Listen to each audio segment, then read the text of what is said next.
que no sean pues un hepatocarcinoma. Tenemos nosotros la hidratidosis hepática. Ya ustedes han estudiado en infectología, ¿no?, sobre lo que es esta hidratidosis hepática. Es producida por el equinococo granuloso, ¿no?, eso ya es conocido. El huésped primario, el perro y animales similares, ¿no? Perdón. Este perrito nos va a contaminar con sus heces el campo, el agua, y el ser humano va a ser un huésped intermediario que se va a contaminar del mismo. Al ingerirlo va a pasar al intestino, la pared intestinal, circulación portal, el hígado un 70%, pero también puede ir al pulmón y a otros órganos.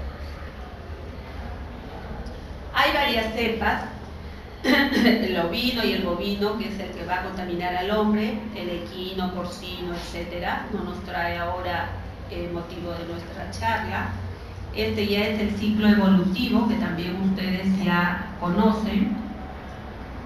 Y recordemos un poco sobre la epidemiología. Hidratidosis hepática, a pesar de que en nuestro país es un tema muy importante todavía, también lo es en otros países como en África, ¿no? En otros países sudamericanos, en Uruguay, en Argentina también, donde hay ganado, va a ser también como un factor importante de daño hepático en algunos pacientes. En la prevalencia nacional no es el 0.07%, más de Lima, Junín, San Martín y Cusco. Lógicamente recordamos que las ovejas, al perro, y luego pasa al hombre. Y también el equinococo granuloso, cuando es adulto, tiene de 500 a 800 huevos cada 2 semanas. Entonces ven ustedes pues la importancia y cómo puede contaminar.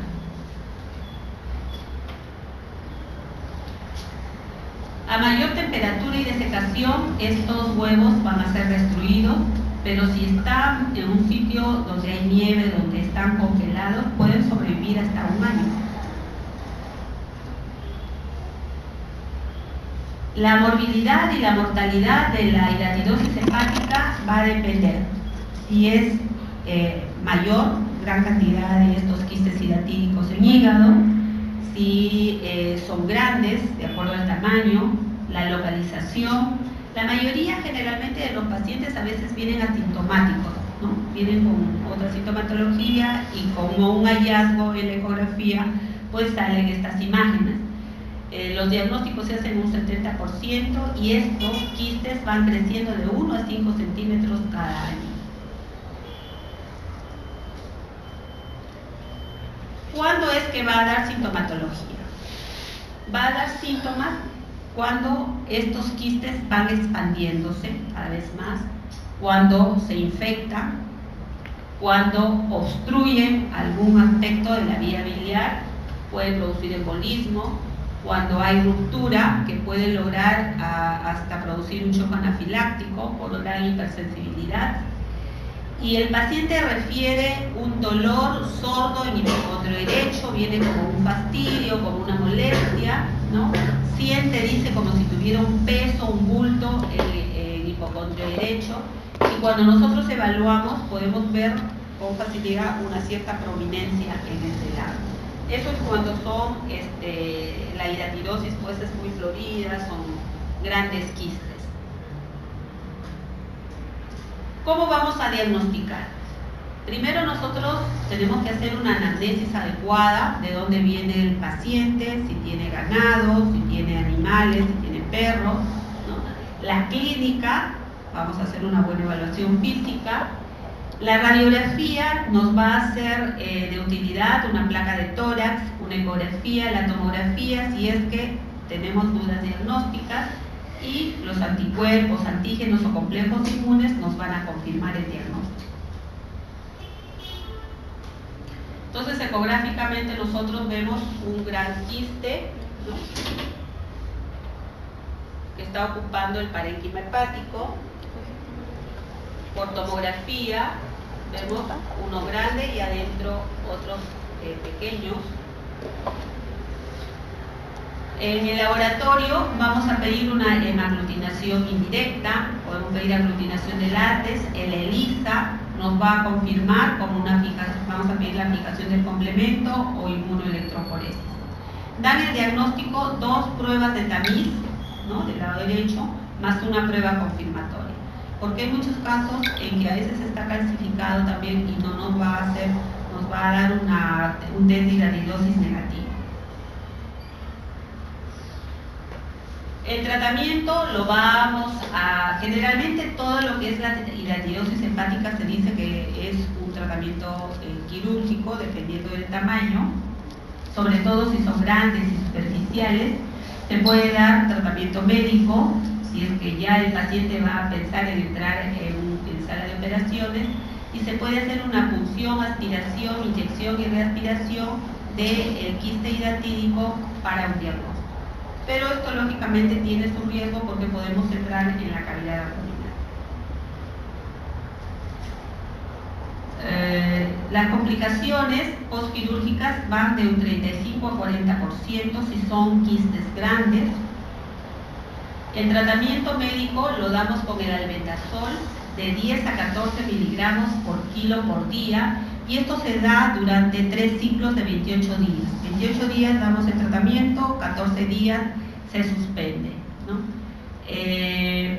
La curación hasta un 30%, miren, tiene un buen porcentaje, y puede haber una deformación con disminución del tamaño en un 30 a un 50%. A veces no hay ningún cambio, en un 20 o 40%. Si es que vemos nosotros que hay una cierta resistencia o no responde al albendazol, de repente podemos usar también el Frasico-Antret. Pero ¿cuáles son los efectos adversos de usar el albendazol por tiempos tan prolongados, ¿no? Que hay alteraciones en el perfil hepático, que haya caída de cabello, cefalea, vértigo, trombocitopenia. Hay algunas sustancias también que son mencionadas como esfolicidas, como es la solución salina hipertónica al 15 y 20%, el etanol, ¿no?, el albendazol también, pero generalmente estas sustancias esfolicidas se aplican en el quiste antes de una intervención quirúrgica. Si es que el paciente no va a ir a sala, es mejor no usarlos. Mejor es el tratamiento médico y el tratamiento quirúrgico posterior. Las indicaciones de la punción de aspiración que les mencionaba anteriormente es si el paciente rechaza, no quiere ser operado, si es que el quiste está infectado, si es que está en localización que no va a ser posible alcanzar inoperables, niños mayores de 3 años, en gestantes, ¿no?, que tengan mucha sintomatología, y si son mayores de 5 centímetros de diámetro. Las complicaciones, como les decía, de este procedimiento es que hay una hemorragia, que hay un daño por el mismo procedimiento, que se infecte más, ¿no?, que haya un shock anafiláctico. Si nosotros hablamos de otra de las lesiones que también es posible encontrar en los abscesos hepáticos, uno de ellos es el producido por la entacoeba histolítica, que es el absceso amebiano, y el otro es producido por arterias, que es el absceso piógeno. En el absceso amebiano es una manifestación extraintestinal amebiana muy frecuente, se ven más en países tropicales, en áreas endémicas. La relación hombre-mujer está de 10 a 1, la edad promedio es de 18 a 50 años y la localización más frecuente es en el lóbulo derecho. Los factores de riesgo: vivir en países en vías de desarrollo, ¿no?, vivir y encima todavía en sitios de mucha pobreza, donde no haya pues unas condiciones sociosanitarias adecuadas, que haya viajado a áreas endémicas, no solamente en el momento actual, sino 2, 5 meses o hasta 12 años, que es el tiempo que puede desarrollar también en la lesión, que viva en hacinamiento y la homosexualidad. Las vías de transmisión: la fecal oral, la anal oral.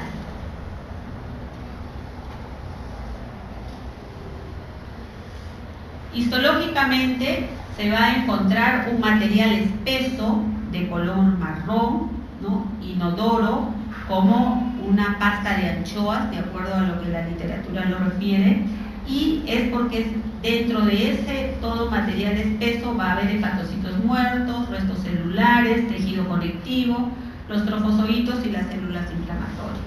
Recuerden ustedes, absceso mediano con la característica es inodoro, marrón, espeso y pasta de anchoa.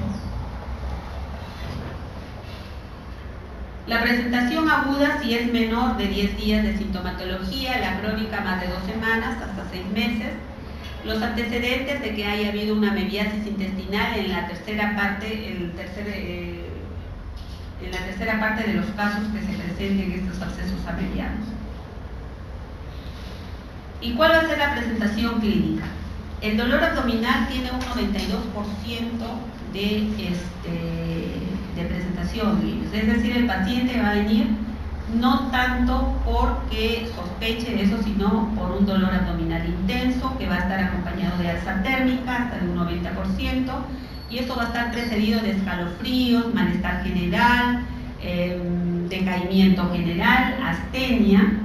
La pérdida de peso se puede dar en un 39%, anorexia, ¿no? Pero también tenemos los casos en donde son los casos en forma subaguda, indolente. A nivel cardiopulmonar puede estar normal, puede haber derrame pleural, la hepatomegalia hasta un 62% de los casos, y si ya ha alcanzado un compromiso de las vías biliares, la ictericia en un 22%. Si nosotros solicitamos, tenemos la sospecha diagnóstica y vamos a pedir un hemograma, vamos a encontrar una linfocitosis generalmente por encima de 15.000, ¿no?, linfocitos, anemia microcítica hipocrómica, las fosfatasas alcalinas van a estar elevadas, ¿no?, la bilirrubina, el perfil hepático va a estar también muy elevado, y eso significa que probablemente hay una inminente ruptura del mismo, de este absceso. La hipoalbuminemia también puede estar presente. La detección de anticuerpos aparecen entre el 7º y el 10º día en el 90 a 100% después del inicio de los síntomas. ¿Qué métodos tenemos nosotros? La hemaglutinación indirecta, el ELISA, que tiene una sensibilidad del 95% y una especificidad del 100%, y eso se presenta en varios años, ¿no?, de 5 a 6 años. La electroinmunoforesis, la inmunodifusión, está presente de 6 a 12 meses de iniciada la aparición de los síntomas.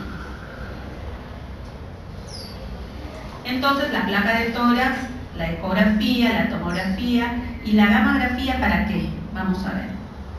La placa de tórax nos va a servir porque podemos encontrar una elevación del hemidiafragma derecho, atelectasias, derrame pleural derecho. La ecografía es un examen fácil, de menor costo, que ya en todos los centros de salud casi lo tienen, fácil acceso. Nos va a servir para diagnosticar y también para de repente tomar alguna muestra, si tenemos dudas diagnósticas, nos va a decir dónde está ubicado, el tamaño de la lesión, ¿no?, el número de abscesos, si es único, son múltiples. Tiene una sensibilidad de 95 a 100% en colecciones por encima de 1.5 centímetros. En colecciones por debajo de la misma es mejor una tomografía. Y también una de las desventajas sería que cuando esta lesión está en formación, pues es un poco difícil de poder encontrarlo ecográficamente, ¿no? Van a ser, generalmente, son lesiones únicas, tienen una forma oval o redondeada, a diferencia de la imagen que hemos visto de hidratidosis hepática. Los bordes van a estar bien definidos, es una lesión hipoecogénica y va a estar cerca de la superficie. La tomografía, como les decía, si las lesiones son por debajo de 1.5 centímetros, y también nos va a hacer diagnósticos diferenciales de repente si sospechamos metástasis u otro tipo de lesiones hepáticas. Y acá, ¿por qué la gammagrafía con tecnesio 99? Porque esto nos va a permitir, si todavía tenemos dudas diagnósticas y no podemos hacer una biopsia, una punción, Si es que nosotros tenemos una lesión fría o hipocaptante, es muy probable que este absceso sea de tipo amebiano. Si la lesión nos refieren como de tipo caliente, es muy probable que sea un absceso piógeno. Recuérdenlo. Las complicaciones: que haya una sobreinfección, que haya una ruptura dentro del peritoneo, que haya mebiasis pleuropulmonar, que se complique con un taponamiento cardíaco, con pericarditis, que se rompa hacia otros órganos, que haya una diseminación hemática. Y los diagnósticos diferenciales. Este cuadrito es también importante, ¿no? Hay que hacer los diagnósticos diferenciales con los abscesos piógenos, con los quistes hidatíricos infectados o complicados, con un tumor hepático, con un absceso sufrénico o con un piocolesis. El drenaje es una de las posibilidades en el tratamiento del mismo, que puede hacerse por vía percutánea o intraoperatoria. El tratamiento médico nos va a dar una buena respuesta en el 85% de los casos, y usamos el metronidazol de 7 a 10, a veces hasta 14 días, 750 miligramos por vía oral o 500 miligramos pues, por vía endovenosa. El tratamiento contra la infección, si hay una recaída en el 10%, podemos usar teclosan, no lo tenemos en el mercado, furoato de diloxanida, me parece que ya está entrando, iodoquinol, no, la paromomicina sí tenemos en el mercado. Acá está más claro es el tratamiento médico. Si vamos a usar el cendidazol, 500 miligramos cada 8 horas por 5 días, de repente no es posible o es resistente al metronidazol. El tinidazol, 600 miligramos cada 12 horas, 800 miligramos cada 8 por 5 días. La cloroquina, 600 miligramos cada 6 horas por 2 días. Y luego corregimos la dosis a 300 miligramos cada 6 por 14 a 21 días. El biodoquinol, 650 miligramos cada 8 por 20 días. La paramomicina, 500 cada 8 por 7 días. Y el furoato de diloxanida, 500 miligramos cada 8 por 10 días, ¿no? Entonces tenemos estas alternativas terapéuticas y el paciente resistente al metronidazol.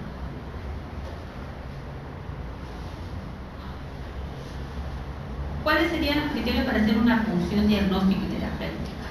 Si al tercer o quinto día nuestro paciente vemos que hay una falla en el tratamiento, si tiene la fiebre que persiste, si hay un dolor que persiste, si el tamaño es más de 5 centímetros o hay un riesgo inminente de ruptura, si se localiza en el lóbulo izquierdo y si la distancia entre el absceso y el diafragma es más de 2.5 centímetros y si hay duda diagnóstica.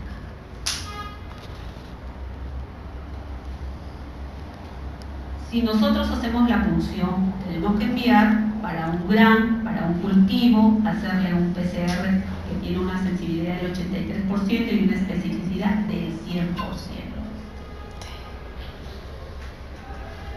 El drenaje percutáneo, ¿no? Se aspira hasta más de 250 centímetros cúbicos, ¿no? Podría ser realizado la primera punción.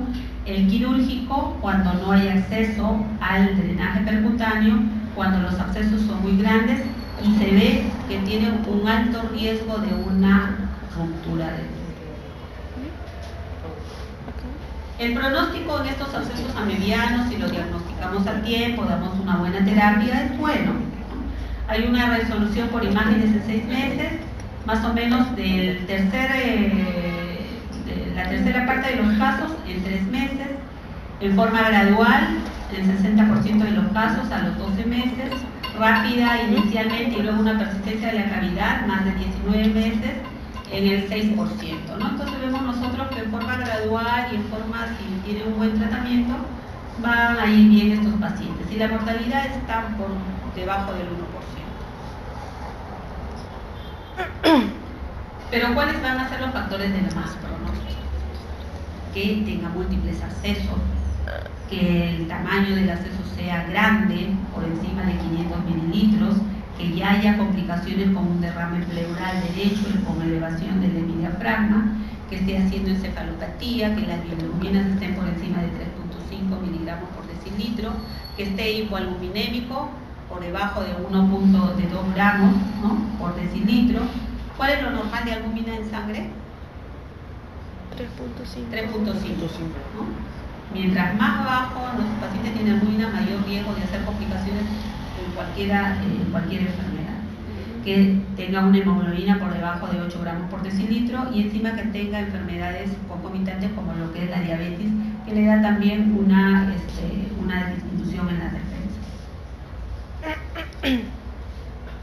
No hay fármacos profilácticos para lo que es la prevención, ¿no? Solamente en este caso mejorar el saneamiento ambiental, el lavado de manos, de los alimentos, modificación de las prácticas sexuales, vacuna que todavía está. Y para terminar, eso es para que se relaje porque después creo que tienen un examen. Ya. Después se van a ver el Sunset, pero antes vamos a hablar del acceso piógeno. Cuando nosotros hablamos de acceso piógeno, tiene una incidencia en Miren del 0.2 a 1.47%. Generalmente se da en pacientes mayores de edad. No hay mayor diferencia entre hombre y mujer. El compromiso, igual que en el acceso mebiano, es en el lóbulo derecho mayormente.